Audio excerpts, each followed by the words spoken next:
mapapansin natin ang mga simpleng concrete tables na ito na may mga pagkain pa na natira. At ito ang nagsisilbing kitchen habang ang mga pipes ay nagsisilbing mga bedroom at mga tahanan ng mga Chinese citizen na ito. Ang tanong ay, bakit sila nakatira dito at bakit pinapabayaan sila ng gobyerno ng China? At sa pagiging superpower ng bansang China, bakit milyon-milyon ngayon ang nawawalan ng trabaho sa bansang China?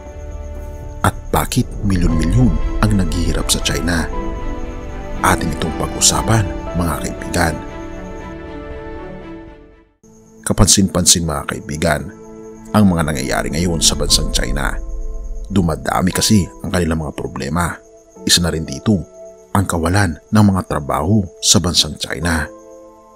Ang aking pag-iisip noon ay makikita sa China ang pinakamaraming trabaho dahil napakaraming mga factories dito.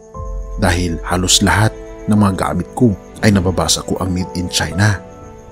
Pati na rin ang aking cellphone ay made in China.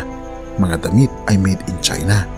Kaya naman naiisip ko, siguro ay napakaraming mga factories sa bansang China. Ngunit ito ang katotohanan ngayon, mga kaibigan, sa bansang China dahil marami ang mga tao ay walang trabaho. Ito ay dahil ang mga kumpanya katulad na lamang ng Nokia, Microsoft at ilan pang mga kumpanya ng United States ay pinull out na ang mga pabrika sa bansang China. Gayon din ang Panasonic, Daikin at ilang mga malalaking mga kumpanya ng Japan ay pinupull out na rin nila at nilalagay na sa bansang Japan. Ibig sabihin, mga kaibigan, marami ang mga kumpanya mula sa Amerika, Japan at iba pang mga bansa ay pinupull out ang kanilang mga pabrika sa bansang China. At umabot, mga kaibigan, sa taong ito ang pinakamataas na unemployment rate sa bansang China na umaabot ng 20.4%. Ika pa ng isang tweet dito ng isang netizen ng China, never has any country's president or prime minister called on young people to embrace hardship. Even during Mao's era, he would flatter the young, calling them the morning sun at 8 or 9 o'clock.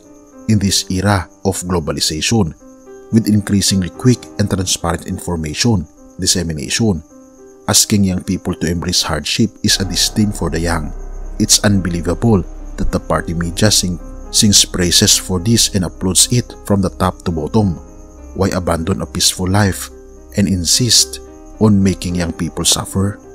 What is the motive behind this? And where is it trying to lead the young generation? Ika pa ni Kai Shen-kun, isang netizen na nag-tweet sa social media. Tunay nga, mga kaibigan, kung ating mapapansin, ang mga leaders ng nakaraan at maging si President Xi Jinping ay binabanggit niya na maliwanag ang future ng mga kabataan ito. Ngunit ngayon mapapansin natin na naghihirap ang mga kabataan. Kaya naman nakatira ang napakaraming mga kabataan ngayon sa mga pipes na ito dahil sila ay walang trabaho.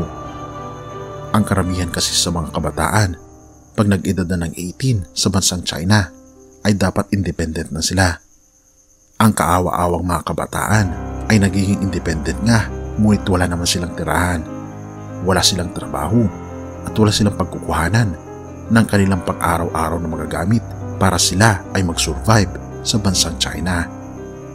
Kaya naman napakahirap, mga kaibigan, ang nararanasan ngayon ng bansang China. At nawa ay pagpatuloy natin na ipanalangin ang mga kabataan sa bansang China. Salmo 55 verse 22. Ibigay mo sa Panginoon ang iyong mga alalahanin at aalagaan ka niya. Hindi niya papabayaan ang mga matuwid magpakailanman. Mga kaibigan, tayo'y mapalad pag tayo ay matuwid sa ating Panginoong Diyos dahil hindi niya tayo kailanmay papabayaan. Kaya naman hinihikayat kita, kaibigan, na ipagpatuloy natin ang pagiging matuwid sa harapan ng ating Panginoong Diyos. Na nawa ay hindi natin maranasan ang mga paghihirap na nararanasan ng mga taong hindi nananampalataya sa ating Panginoong Diyos. Purihin ang ating Panginoong Diyos at salamat, kaibigan, sa iyong panonood. Tayo manalangin. Ama naming Banal, makapangyarihan naming Diyos, Tunay nga Panginoon na pag hindi kami nananampalataya sa inyo ay kami ay magkakaroon ng napakaraming mga problema sa buhay na ito. Kahirapan na hindi namin kayang solusyonan. Ngunit salamat Panginoon dahil patuloy niyo kaming pinapaalalahanan na pag kami Panginoon ay may pananampalataya sa inyo ay hindi niyo kailanman kami papabayaan. Lalong higit pag kami ay matuwid sa inyong banal na harapan. Pakalinisin kami Panginoon sa lahat ng aming pagkukulang at pagkakasala upang karapat-dapat kami na tanggapin ang iyong pagpapala at tawaging matuwid sa inyong harapan. Salamat Panginoon sa inyong grasya at salamat sa aming Panginoong Jesucristo. Patawarin po kami sa lahat ng aming pagkukulang at sa lahat ng aming pagkakasala. Sa pangalan ni Jesus. Amen.